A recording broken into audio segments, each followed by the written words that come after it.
dan kita punya buktinya, bisa diuji. Lalu bagaimana sekarang orang yang masih membela Ba'lawi? Haram hukumnya membela Ba'lawi bersama dengan bukti-bukti yang nyata, bukti-bukti yang banyak, yang telah ada yang mengatakan bahwa Ba'lawi bukan keturunan baginda Nabi. Kalau dulu sebelum ada penelitian saya, orang belum tahu dia benar atau tidak dia keturunan Nabi, maka orang mengakui dia keturunan Nabi tidak apa-apa. Tapi ketika sudah nyata, sudah jelas mereka bukan keturunan Nabi, dari pustaka mereka tidak terbukti, DNA mereka melenceng pakai pakus bukan ke Arab, dari aura unes beda, dari akhlak jauh, dari mengapa kalau kita tidak percaya pada Isra hukumnya kafir, kalau tidak percaya kepada Ba'lawi turunan Nabi kafir apa enggak? Ngakunya kan mereka turunan Nabi, betul atau tidak? Dan semua orang sudah kecil tahunya Ba'lawi itu yang dipanggil Habib adalah turunan Nabi. Karena sejak datang 100 tahun yang lalu mereka ngakunya sebagai keturunan Nabi. Tapi setelah diteliti nasabnya, ternyata nasabnya tidak tersambung kepada Nabi Muhammad SAW. Ini salah satu wasilah saya kenal dengan Dai Lampung, Singa Lampung, Kiai Suparman Abdul Karim. Karena ketika dari Banten kemudian mengumumkan tesisnya, disambut oleh Jogja, disambut oleh Pasuruan, disambut oleh Garut, disambut oleh Cianjur, disambut oleh Aceh, disambut oleh Palembang, dan di Lampung yang menyambut pertama kali Kiai Suparman Abdul Karim. Ibu bapak hadirin ma'asyiral muslimin rahimakumullah. Tadi sebelum kesini pengurus MWC ngobrol dulu, tanya-tanya apa sebenarnya yang menjadi latar belakang Kiai meneliti daripada nasab Ba'lawi ini. Sekarang saya jawab, saya dulu husnuzon bahwa para Ba'lawi ini yang ada di Indonesia betul keturunan Nabi. Bahkan banyak yang datang ke rumah saya sering sekali. Para Ba'lawi ini ada yang hanya silaturahmi, ada yang minta amplop dan lain sebagainya, biasa-biasa saja. Itu sudah lama. Tapi kemarin-kemarin, 1 tahun kemarin saya lihat ini kok kayak tidak nyambung antara akhlak yang ditampilkan di hadapan publik dengan pengakuan sebagai keturunan daripada baginda Nabi besar Muhammad Sallallahu Alaihi Wasallam. Akhirnya karena itu kemudian saya penasaran, apa betul para Ba'lawi yang dipanggil Habib ini adalah keturunan Nabi? Saya mencari di internet silsilah mereka, ketemulah salah satu silsilah tokoh dari Ba'lawi. Kemudian saya urut namanya sampai Nabi Muhammad ada 39. Saya cari referensi tentang tahun-tahunnya. Ini tahun 2000, ini tahun sekian, bapaknya tahun sekian, tahun sekian, hijriahnya sekian. Akhirnya setelah tahu nama-nama 39 dan tahun masing-masing dengan tahun hijriah, maka saya cari kitab-kitab nasab yang sesuai dengan tahun-tahun yang ada. Karena keturunan Nabi, semua keturunan Nabi setiap masa dicatat, Pak. Di abad ketiga ada kitabnya. Kalau betul ini orang yang ada di abad ketiga ini adalah merupakan turunan Nabi, maka akan ada catatannya. Di abad keempat banyak kitabnya, di abad kelima juga banyak, di abad keenam juga ada, di abad ketujuh juga ada, abad 9 ada, sampai abad sekarang ini anak keturunan Nabi yang ada di Saudi Arabia dari golongan marga Al-Abdali Al-Aumi yang paling sahih. Kemudian dari Az-Zaidi yang ada di Yaman ini yang sahih nasabnya adalah Az-Zaidi, dari nasab keturunan para imam-imam Zaidiyah yang ada di Sana'a. Itu terbukti dalam setiap generasi sampai hari ini. Yang sedang perang dengan orang-orang Amerika, yang sedang perang dengan orang-orang Israel, yang sedang perang dengan Inggris, itu adalah keturunan Nabi asli yang ada di Yaman dari suku Al-Hausi. Al-Hausi itu adalah keturunan Imam Hasan bin Ali bin Abi Thalib atau Imam Hasan bin Fatimah binti Rasulullah Muhammad Sallallahu Alaihi Wasallam. Ternyata ini ada satu nama di abad keempat dari silsilah mereka, namanya Ahmad bin Isa. Ahmad bin Isa saya cari ada di dalam kitab-kitab nasab. Anaknya dicatat, jumlahnya 3. Pertama Muhammad, 2 adalah Husain, 2 Ali, ketiga Husain. Nah, sedangkan ini para Ba'lawi mengaku bahwa Ahmad bin Isa punya anak keempat, namanya Ubaid. Saya cari seluruh kitab yang ada di abad keempat, tidak ada yang menyatakan Ubaid ini adalah anak Ahmad bin Isa. Nanti di abad kelima mungkin ada yang mencatat, tidak ada. Kitab banyak ditulis Ahmad bin Isa hanya punya anaknya 3, Muhammad, Husain, dan Ali. Di abad yang ke-6 saya cari tidak ada. Di abad ke-7 semuanya Ahmad bin Isa keturunannya dicatat, sampai keturunan yang ke-5 ke-6 sampai hari ini itu sudah ada catatan abad ke-15 keturunan Ahmad bin Isa dari anak yang bernama Muhammad, dari anaknya yang namanya Ali, dari anaknya yang namanya Husain. Tapi dia dicatat tidak punya anak bernama Ubaidullah. Lalu dari mana mereka mengaku selama 550 tahun nama Ubaid tidak ditulis sebagai anak Ahmad bin Isa? Pada abad 9 mereka bikin buku sendiri. Jadi pencatat nasab keluarga Rasul itu mencatat Ahmad tidak punya anak namanya Ubaid, dia mencatat sendiri. Kakek saya namanya Ubaid. Ubaid ini anak daripada Ahmad. Sementara di abad yang sama Ibnu Inabah dalam kitabnya Umdatul Tarikh Al-Kubra mengatakan yang sama, dia mengaku, tapi ini pencatat nasab Rasul juga terus mencatat tidak ada anak yang namanya Ubaid. Ini yang mencatat pertama kali namanya Ali bin Abu Bakar As-Sakron. Abadnya abad 9, wafatnya 895 Hijriah. Yang diaku itu Ubaid itu abad ke-4 Hijriah, katanya anaknya Ahmad. Sementara seluruh kitab dari mulai abad ke-4 Hijriah sampai ke-9 tidak ada yang mencatat Ubaid sebagai anaknya Ahmad. Baru pengakuannya pada tahun 895 Masehi, 895 Hijriah. Saya katakan begitu. Akhirnya marah-marah sama saya. Katanya Dajjal itu. Foto saya sekarang itu dibikin-bikin oleh mereka, matanya cuma 1. Saya juga lihatnya kaget nih. Tapi demi kebenaran, maka saya sampaikan, kalau ada kiai kita yang masih menggunakan kitab nasab abad 9, abad 10 yang menyatakan mereka ini ada keturunannya sampai Rasulullah, itu karena memang mulai ditulisnya pada abad 9 Hijriah, mereka ngakunya tuh pada abad 10 Hijriah. Mereka ada di Yaman. Ahmad bin Isa ini adalah di Madinah. Ahmad bin Isa ini orang Madinah. Tidak ada berita Ahmad bin Isa ini pindah ke Basrah, dari Basrah kemudian pindah ke Yaman. Bahaya. Lalu bagaimana dia sekarang ngomong Ahmad bin Isa ini pindah dari Basrah kemudian ke Yaman?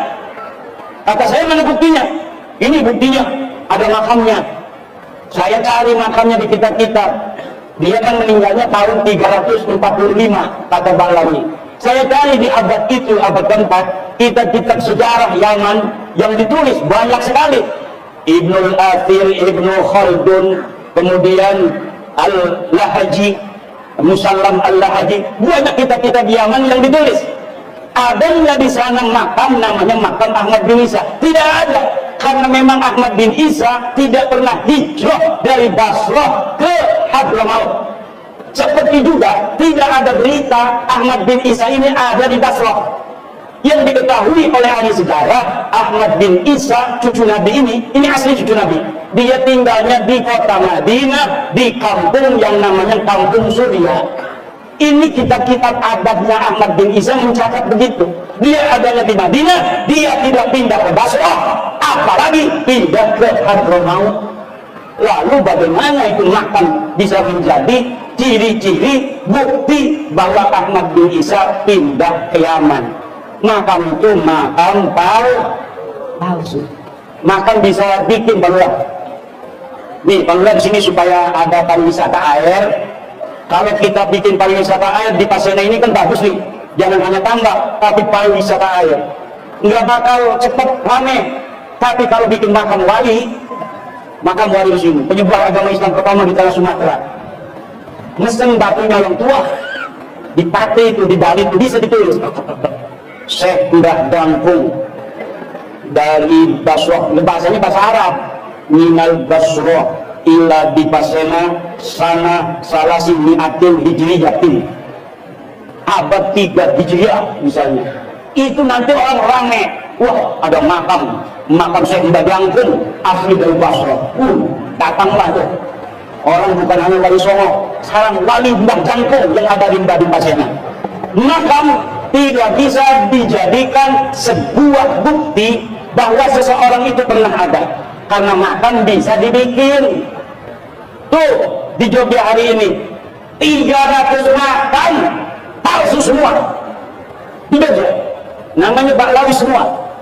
Apalagi ada yang di Semarang itu orang Jogja asli, namanya KRT Sumodiningrat, makamnya sudah ada, muncul biasa-biasa saja, nggak rame, dipelet. Akhirnya dia bikin makam lagi nama yang sama di Semarang, dibikin binnya bin Baklawi, bin Toha bin Yahya Baklawi. Lah keturunannya KRT Sumodiningrat yang ada di Jogja malah. Karena apa? Karena catatan mereka sudah jelas, ini KRT Sumodiningrat orang Jogja asli, dia panglima orang Jogja, bapaknya orang Jogja, kakeknya orang Jogja, buyutnya orang Jogja, keturunannya juga sampai sekarang ada.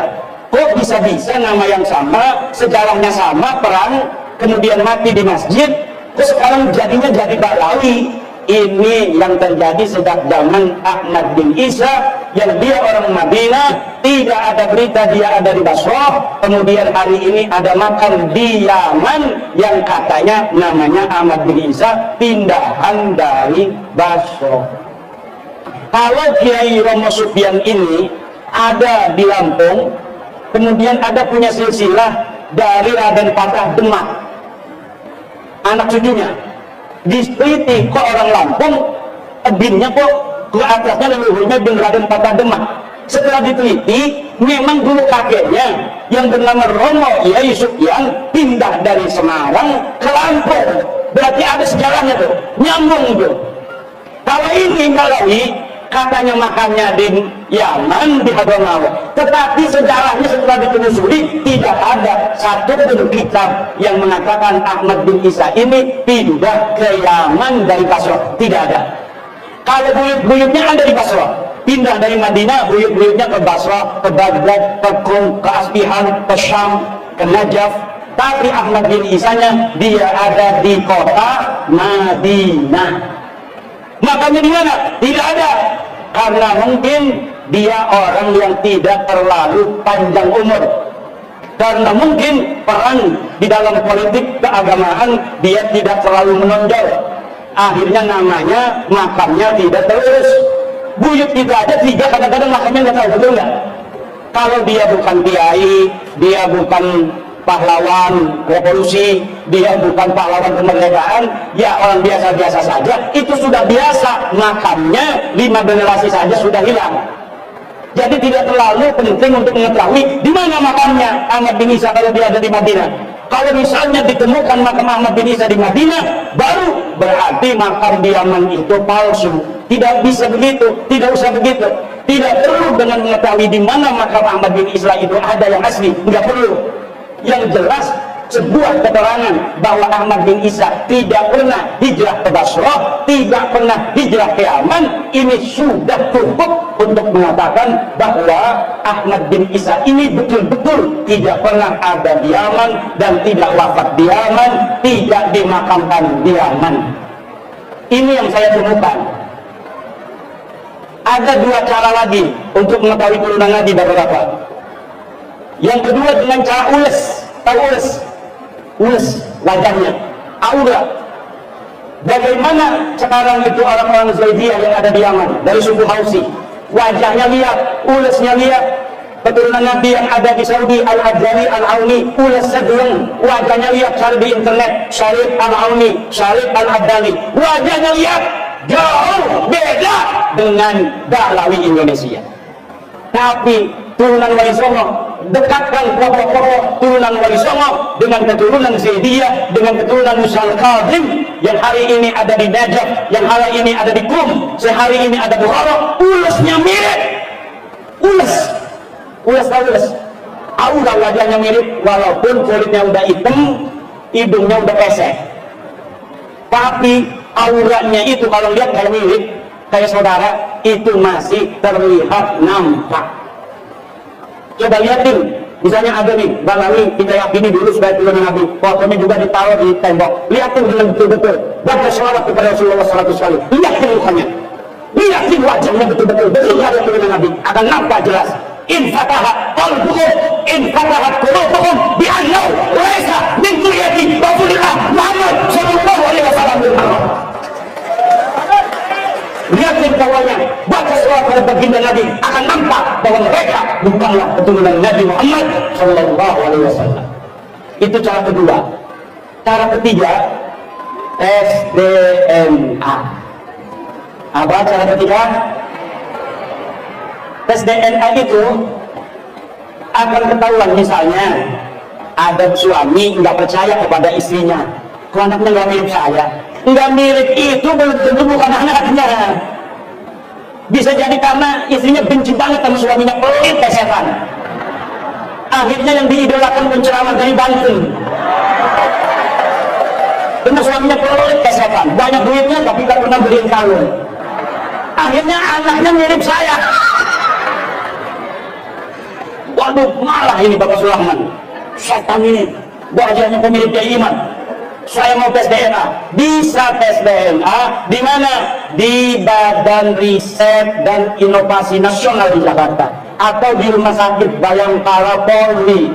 Diambil itu rambutnya, ditaruh di laboratorium, punya bapaknya juga Bapak Sulaiman diambil. Setelah diambil, walaupun beda wajahnya ya cocok, mengalami anaknya cuma dia kesel aja itu istrinya pelurutnya kesetan. Misal itu tes DNA tidak mungkin meleset. Bagaimana untuk mengetahui DNA-nya Rasulullah Nabi Ibrahim di dalam diri kita ini, Pak? Saya sudah sebelum ngomong masalah yakin bahwa mustahil turunan Nabi itu Balawi, minta profesor dan doktor dari ahli riset, ahli DNA. Mustahil ini turunan Nabi. Kenapa? Karena keluarga mereka yang sudah tes DNA 180 orang sekarang. Kemarin masih 170, sekarang sudah nambah 180 orang. Semuanya tidak ada yang keturunan orang Arab. Jangankan keturunan Nabi Muhammad, keturunan Arab yang dari Bani Ismail dan Ibrahim aja bukan. Bagaimana dia turunan Nabi Muhammad yang tidak ada DNA-nya Nabi Ibrahim? Sedangkan hari ini DNA-nya Nabi Ibrahim itu belum ada mutasi genetik, belum ada perubahan, masih sama. Dia yang keturunan Nabi Ismail sama orang Yahudi, orang Islam. Dia yang keturunan Quraisy nanti berbeda dengan Yahudi, tapi haplogrup Nabi Ibrahimnya masih ada karena satu keturunan walaupun agamanya beda. Itu orang Yahudinya Yahudi asli, turunan Nabi Ibrahim itu sudah ketahuan dia saudara dengan orang-orang Al-Abdali, dengan suku-suku Quraisy yang ada di Saudi. Walaupun agamanya ini Islam, yang itu Yahudi, tetapi dari DNA sudah bisa ditemukan mereka saudara sepupu. Tapi ini Balawi, Nabi Ibrahim haplogrupnya G1, punya haplogrupnya G. G ini jangankan keturunan Nabi Muhammad, keturunan Nabi Ibrahim aja bukan. Keturunan Nabi Muhammad hari ini harus sama haplogrupnya dengan keturunan Nabi Ibrahim yang lain yang hidup dari orang-orang Islam dan orang-orang Yahudi. Dari kita ini sudah ditentukan oleh Allah. Punya bapak kita ada, misalnya kalau kita 0, ini kita punya ayah ada angka 1, punya kakek ada angka 2, punya buyut ada angka 3, sampai seluruh Nabi Adam semuanya ada DNA Nabi Adam sampai ke kita, ayah kakek kita semuanya lengkap. Mereka ini ngaku keturunan orang Arab, keturunan Quraisy, keturunan Nabi, tidak ada gen orang Quraisy, tidak ada gen Sayyidina Ali, tidak ada gen Nabi Ismail, tidak ada gen Nabi Ibrahim. Nah, bagaimana keturunan Nabi tapi tidak ada gen Nabi Ibrahim, tidak ada gen Abdul Muthalib, tidak ada gen Sayyidina Ali, tidak ada gen Sayyidina Hasan? Gimana kan? Husnudan aja sih gitu. Pengen kita husnudan, nggak bisa. Kalau mengenai masalah-masalah yang tidak ada bukti, boleh kita husnudon. Misal begini, ibu itu sudah tahu, Mang Samin ada di Jakarta. Mang Samin ini orang Tulang Bawang. Dia nyolong motor di Jakarta. Nyolong motor, dibawa ke Tulang Bawang. Orang Tulang Bawang tahunya dia ini kerja di Jakarta, dapat duit, beli motor. Jadi itu motornya Mang Samin. Udah setahun nyantai aja, kadang-kadang ngebonceng ketua PCNU. Mana PCNU dibonceng sama Mang Samin. Padahal motornya udah nyolong itu. Nah, suatu ketika Kiai Dimyati dibonceng, ketua PCNU dibonceng sama Mang Samin naik motor dapat duit itu setahun yang lalu. Orang yang punya motor lihat, bapak-bapak berhenti dulu Pak. Oh maaf, ini motor saya yang hilang dulu di Jakarta. Bukan, ini motor saya kata Mang Samin. Saya dapat beli setahun yang lalu. Mana buktinya? Kata Kiai Dimyatinya sama orang yang megang itu. Enggak bawa Pak, BPKB saya tinggal di Jakarta. Tidak bisa, tidak ada bukti. Sedangkan yang mempunyai motor sudah 1 tahun saya bonceng terus. Ini sama Mang Samin dan ini saya tahu yang motor Mang Samin. Kamu tidak boleh ngaku-ngaku tanpa bukti. Betul enggak itu Kiai Dimyati membela Mang Samin? Betul. Kenapa? Karena orang itu tidak membawa bukti. Kalau tidak membawa bukti, maka yang megang motor dalam ilmu fikih sahibul yad, dialah yang mempunyai motor. Setelah 2 hari dia datang ke Kiai Dimyati. Pak Kiai yang dibonceng oleh motor nyolong itu, ada apa? Ini saya bawa BPKB-nya Pak Kiai. Kok kamu ngomongnya ke orang Madura? Ya saya aslinya orang Madura. Adanya di Pasena sana Pak Kiai. Coba katanya, benar. Motornya motor RX King. Sekarang nggak ada ya Kiai? Masih ada ya? Motor RX King tahun 2012. Coba dilihat punya Mang Samin itu. Benar, RX King 2012. Nomor mesin sekian. Dilihat di sini betul. Namanya, nama orang itu. Kiai Dimyati datang ke Mang Samin. Assalamualaikum Mang Samin. Waalaikumsalam. Mang Samin waktu kemarin kita gaya Madura jadi. Mang Samin kemarin itu waktu ada orang yang ngaku motor Mang Samin itu sudah datang kepada saya, dia bawa BPKB. Dan setelah saya lihat BPKB-nya betul itu motornya dia, saya mau tanya sama Mang Samin, apakah Mang Samin punya bukti bahwa motor itu motor Mang Samin? Mana BPKB-nya? Diam aja dia nggak mau jawab. Jawab Mang Samin, saya ini kalau membela Mang Samin hukumnya haram, karena sudah jelas ada bukti bahwa motor ini motor orang Jakarta itu. Kecuali yang kemarin waktu orang itu ngaku, orang itu nggak bawa BPKB, yang harus dibela adalah Mang Samin. Betul atau tidak? Tapi apabila bukti sudah nyata dan ketika ditanya dia, apakah engkau punya bukti bahwa engkau keturunan Nabi, sampai sekarang nggak mau jawab. Saya sudah kirimi surat dia 12 pertanyaan. Jawab pertanyaan ini. 1, mana dalilnya bahwa Ahmad bin Isa pindah ke Yaman? Karena ini dulu yang terpenting. Kalau ada dalil bahwa pindah ke Yaman, ada kitabnya, berarti tinggal pertanyaan berikutnya. Kalau pertanyaan pertama saja, apakah Ahmad bin Isa pindah ke Yaman itu ada dalilnya? Mereka tidak bisa jawab. Maka bagaimana nanti orang yang tidak pindah ke Yaman kemudian punya anak di Yaman, sedangkan katanya anaknya itu hijrah yang pertama kali dari Basrah ke Yaman bersama bapaknya, sedangkan berita hijrahnya itu tidak ada. Ini mustahil. Dia tidak jawab. Pertanyaan kedua, mana dalilnya bahwa Ahmad bin Isa punya anak namanya Ubaidillah? Tidak ada. Katanya kalau diam itu la yunsabu ilaihi qaulun, tidak bisa dianggap telah menjawab. Kalau menjawab itu berarti kalau bersalah, berarti betul kami bukan turunan Nabi. Kalau kami tidak jawab, maka akan ngambang seluruhnya. Tidak bisa bos. Walaupun kamu tidak jawab 12 pertanyaan saya, maka sudah jelas saya punya data. 1, data bahwa Ahmad bin Isa tidak pernah ada di Basrah. 2, Ahmad bin Isa tidak pernah pindah ke Yaman. 3, Ahmad bin Isa tidak pernah punya anak namanya Ubaid. Saya punya buktinya dan bisa diadu siapa saja. Yang paling pintar pendukung mereka kan Ustadz Idrus Romli. Ustadz Idrus Romli kemarin sudah bikin video membela Balawi. Pakainya kitab apa? Tabaqatul Khawas karangan As-Surji Az-Zabidi yang dikarang abad ke-9 Hijriah. abad di mana pengakuan itu baru ada. Ustaz Idrus Ramli kalau sudah jawab, berarti itulah jawaban yang paling dia bisa jawab untuk saya. Dan jawaban itu tidak bisa menjawab, karena kalau abad 9, kitab yang lain pun sudah banyak yang ditulis. Ada Al-Burqa, ada Al-Juz'ul Latif, ada kitab Al-Jawharus Syafa. Yang saya inginkan sesuai dengan abadnya, abad ke-4, abad ke-5, abad ke-6, abad ke-7, abad ke-8, di mana di abad-abad itu dengan tegas dikatakan bahwa Ahmad bin Isa tidak punya anak namanya Ubaid. Bagaimana setelah 500 tahun ujug-ujug ada orang mengatakan bahwa Ahmad bin Isa punya anak Ubaid? Ini yang dibaca oleh Ustaz Idrus Ramli di YouTube-nya. Ada kitab namanya Tabaqatul Khawas, kalangan ulama besar. Di sini dinyatakan bahwa Ahmad bin Isa punya anak namanya Ubaid. Tidak bisa, bos.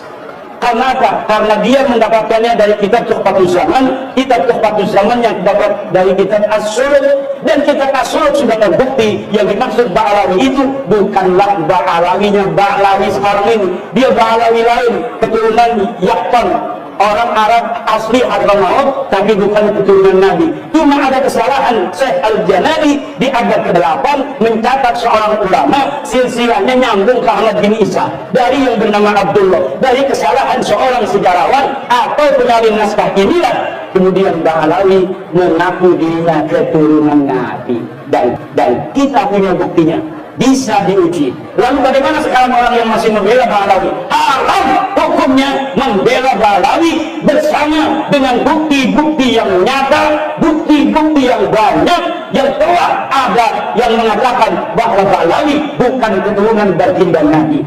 Kalau dulu sebelum ada penelitian saya, orang belum tahu dia benar atau tidak dia keturunan Nabi, maka orang mengakui dia keturunan Nabi tidak apa-apa. Tapi ketika sudah nyata, sudah jelas mereka bukan keturunan Nabi, dari pustaka mereka tidak terbukti, DNA mereka melenceng pakai pakus bukan ke Arab, dari aura unes beda, dari akhlak jauh, terakhir dari jari. Kalau keturunan orang Arab, jari manisnya ini lebih tinggi daripada penduduknya, seperti ini. Lihat, menurut Syekh Al-Muqrizi di abad ke-8, kalau kita ingin mengetahui dia orang Arab atau bukan, lihat dari jari kelingkingnya, jari manisnya, apakah lebih tinggi atau tidak daripada jari telunjuknya. Kalau jari kelingkingnya ini lebih tinggi daripada jari telunjuknya, maka dia adalah min nasil Arabiyah, dari keturunan orang Arab. Silakan bapak-bapak lihat jarinya masing-masing, jari manisnya, apakah lebih panjang atau lebih pendek daripada penunjuk. Itu lebih panjang. Ini yang panjang. Ini maaf, ini bukan capres. Dia pendukung capres ini. Cuma nih begini nih, ininya lebih tinggi. Apakah ini? Tuh begitu tuh. Gitu itu. Tuh, ini orang Arab bapaknya. Ini naslul Arabiyah. Ini sama. Ini kalau sama begini orang India. Ada di dalam kitabnya Imam Al-Muqrizi di abad ke-8 Hijriah. Coba lihat Arab ini. Ini Arab ini itu. Di sana. Panjang ya? Nah, ini lihat di dalam kitab Al-Muqrizi masih berupa manuskrip. Nah, ini hanya tebak-tebakan aja. Hakikatnya belum bisa dipastikan. Tapi kalau DNA itu hakikatnya 100%. Secara ilmu DNA. Coba nih. Arab. Ini bukan capres loh. Ini kita begini nih, ini kita orang Arab atau bukan? Ini bisa dilihat dari jarinya menurut Imam Muqrizi. Bukan capres ya? Kalau capres mah, Bu, kita doa aja yang jadi, mudah-mudahan cinta ke seluruh bangsa Indo, cinta kepada terutama cinta kepada orang di Pasena, supaya masalah di sini diberesin semua, orang-orang sini dapat haknya, jalannya dibagusin. Jangan saya lagi tidur semalam di mobil sampai bangun, wah istri saya bangun, ini jalan kok begini, berarti nong ini udah deket. Karena Kiai Sultan ngomong, cuma Kiai jalannya itu katanya dulu itu lebih parah, semenjak katanya ada Pak Jokowi alhamdulillah agak bagus kan. Sekarang jalannya masih rusak bocor. Mudah-mudahan nanti presiden yang jadi akan membangun jalan untuk di Pasena. Kalau bisa siapa yang mau nanda tangan MOU, mau membangun di Pasena, mau untuk membereskan urusan dana di Pasena, itu yang akan dipilih seluruh orang di Pasena. Jangan kita nyolok presiden pakai emosi, pakai otak bos. Nyolok presiden pakai otak, jangan pakai emosi. Kalau pakai emosi kita untungnya nggak ada, rugi dulu. Betul tidak? Nanti kitanya nyumbang-nyumbangan segala macam. Kalau emosi, ini harus menang nih, walaupun daya belinya kita nyumbang. Nggak ada bos, udah jadi mas semuanya sama saja presiden kita, dan nggak mungkin ingat lagi sama kita orang di bawah. Lebih baik sebelumnya, mau nggak MOU? Kalau MOU mau membangun daerah kita, baru kita akan dukung. Kalau perlu, kita kasih nol calon yang lain. Betul? Hidup Indonesia. Hiduplah Indonesia, Indonesia. Tanah tumpah darahku. Yang keras, hidup Indonesia.